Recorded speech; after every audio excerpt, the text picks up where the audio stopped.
एहसास है जो हर किसी को नहीं होता।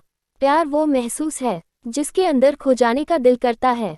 यही एक एहसास मैं आपको बताना चाहता हूँ। शाम का समय था, मैं अपने दोस्त का इंतजार कर रहा था। स्टेशन के बाहर हम लोग का बाहर कहीं घूमने जाने का प्लान था और मैं जल्दी पहुंच गया था। कुछ समझ नहीं आ रहा था कि मैं क्या करूं। मैं स्टेशन के पास जाके बैठ गया। तभी कुछ ऐसा हुआ कि मेरी जिंदगी एक अलग मोड़ लेने वाली थी। स्टेशन की तरफ मैं देख रहा था कि मेरा दोस्त आया कि नहीं, तभी अचानक से मेरी नज़र एक लड़की पर पड़ी। वो जो वक्त था, मैं पूरी तरह कुछ देर के लिए थम सा गया था। मैं सब भूल गया था कि मैं कहाँ हूँ, क्यों हूँ। बस मेरी आंखें उस लड़की की तरफ से हट ही नहीं रही थी और इस तरह से मैं उसे देखता ही जा रहा था। उसकी मासूम चेहरा, उसकी छोटी छोटी आंखें, उसके मासूम सा चेहरे पे वो मासूम सी उसकी हंसी, जैसे मानो कोई परी हो वो। उसे देख पहली नज़र में मानो दिल को कुछ होने लगा था। क्या वो प्यार था? मुझे नहीं पता, बस दिल बोल रहा था कि मेरा दोस्त कुछ देर बाद आए या ये वक्त रुक जाए। मुझे उसका नाम जानना था। उसके बारे में बहुत कुछ पता करने को दिल कर रहा था, लेकिन कैसे करूं ये समझ ही नहीं आ रहा था। जब कुछ समझ नहीं आया तब मैंने बस भगवान से प्रार्थना किया कि मुझे ये लड़की मेरी जिंदगी में चाहिए। वो जा रही थी, मेरी आंखों से दूर, मुझे रोकना था उसे। उससे बातें करना था, उससे दोस्ती करनी थी और उसे अपने दिल की बात बतानी थी। लेकिन कैसे? यही सवाल बस बार बार मेरे मन में आ रहा था और मुझे बेचैन किए जा रहा था। मैंने फिर सोच लिया कि मेरी आंखों से दूर होने से पहले मुझे इसका नाम पता चल जाए तो मैं इसे अपना बनूंगा और शायद भगवान ने ही उसे भेजा होगा मेरे लिए, ये मैं समझूंगा। तभी भगवान ने चमत्कार कर दिया। पीछे से आवाज आया, प्रिया मैं यहाँ हूँ। फिर वो पीछे देखी तो मैंने देखा वहां से एक लड़की आवाज दी और वो उसका पास चली गई। तभी मैं समझा उस लड़की का नाम प्रिया था।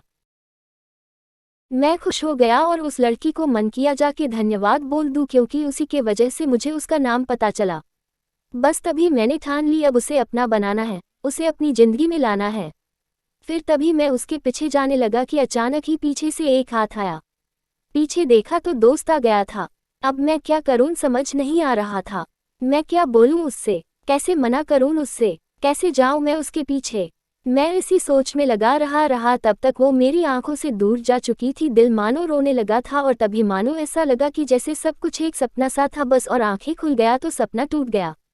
मैं वहां से चला तो गया अपने दोस्त के साथ, लेकिन पूरी रास्ते बस उसी के बारे में सोचता रहा। मानो मेरा दिल अब उसके ख्याल से निकलने को तैयार ही नहीं था। दूसरे दिन मैं कॉलेज लिए तैयार हो गया और मैं कॉलेज पहुंचा और बेंच पे जाकर बैठ गया। तभी दोस्त ने बुलाया और कहा, देख अपने कॉलेज में एक नई लड़की आई है। मेरा मन अभी भी बस उसी के ख्यालों में डूबा हुआ था। आंखों से उसका चेहरा मनोहट ही नहीं रहा था। वो बार बार मुझे आवाज दिए जा रही था। तभी मुझे गुस्सा आया और पीछे उससे बोलने जा ही रहा था कि मैं रुक सा गया। मेरी नज़र मानो फिर से एक बार सपनों में चला गया। मैंने देखा कि वही थी। मानो जैसे मेरी खुशी का कोई ठिकाना नहीं रहा, मैं खुद को रोक ही नहीं पा रहा था और मेरे समझ में ही नहीं आ रहा था कि मैं क्या करूं।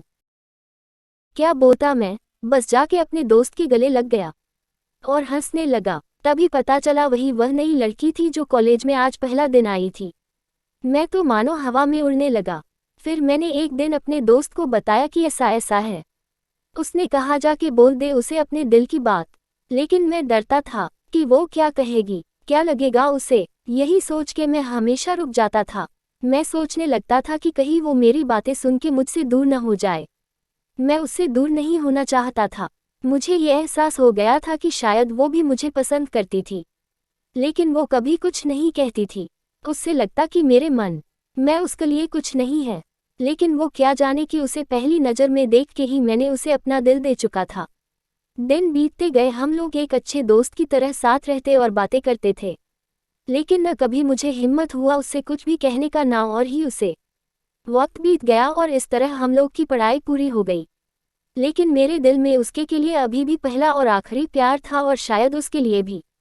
और इस तरह से हमें सबको अलग अलग कंपनी में जॉब लग गई थी। तभी बस एक दिन मैंने सोच लिया कि अब बस कल जाके दिल की बात बता दूंगा। मैं अगले दिन सुबह उठा और मैंने उसे फ़ोन किया और उससे कहा कि मुझे मिलना है उससे। उसने मिलने के लिए हाँ कर दिया और इस बात से मुझे बहुत खुशी मिला। हम लोग ने एक समय निर्धारित किया था और मैं समय से पहले वहाँ उसका इंतजार कर रहा था। तभी मेरी नज़र उस पे पड़ी। वही कपड़े, वही बैग, वही छोटी छोटी आंखें और चेहरे पे वही प्यारी से मुस्कान, मानो ऐसा लग रहा था कि वही पहला दिन हो जब मैंने उसे पहली बार देखा था। वो धीरे धीरे आ रही थी, मैं तो बस उसे देखता ही जा रहा था। फिर वो पास आती है, फिर वो मेरे सामने बैठ जाती है। तभी बस मैंने उससे कहा कि मुझे कुछ कहना है उससे। फिर तभी उसने भी कह दिया कि मुझे भी कुछ कहना है तुम्हें। मैं खुश हो गया, मुझे लगा कि आज वो भी अपने दिल की बात बोल देगी। फिर मैंने उससे कहा, दिया कि तुम पहले बोल दो। उसने तो पहले मना किया पहले बोलने से, लेकिन मैंने ही जिद कर दिया कि पहले तुम बोले और वो बोलने जा रही थी। मानो मेरी सांस रुक गए थे उसकी बातें सुनने के लिए। सब कुछ थम सा गया, बस ऐसा लगा मैं और वो, और कुछ नहीं है आसपास। फिर उसने अपने बैग से एक कार्ड निकाला और दिया मुझे। वो जो पल था, वही पहला पल जब मुझे लगा कि मेरा सपना था और सपना टूट गया। उस कार्ड में उसकी शादी का आमंत्रण था। बस फिर क्या, सब कुछ वही रुक गया। शायद मैंने बहुत देर कर दी उससे अपनी दिल की बात बताने में, शायद बहुत बहुत देर। फिर उसने मुझसे पूछा कि तुम क्या कहना चाहते थे। मैं क्या कहता, तब बात बदल दी और वो चली गई और मैं वही बैठे रह गया। मुझे उसे अपना बनाने का बस एक सपना ही था शायद, जो एक समय पे आकर टूट गया। वो आज का दिन और पहला दिन मानो क्यों आया था मेरी जिंदगी में, अब तक ये बात समझ नहीं आया। पहला दिन भी एक सपने की तरह आई और कुछ देर बाद टूट गई। और ये आज का पल जो फिर से एक सपना बनकर पल में टूट गया। इसीलिए दोस्तों, कभी भी अपनी दिल की बात बताने में देर ना करो, वरना इतना देर हो जाता है कि अपने प्यार को बस सपने में ही अपना बनाना पड़ जाता है। वही पहला पल जब मुझे लगा कि मेरा सपना था और सपना टूट गया। उस कार्ड में उसकी शादी का आमंत्रण था। बस फिर क्या, सब कुछ वही रुक गया।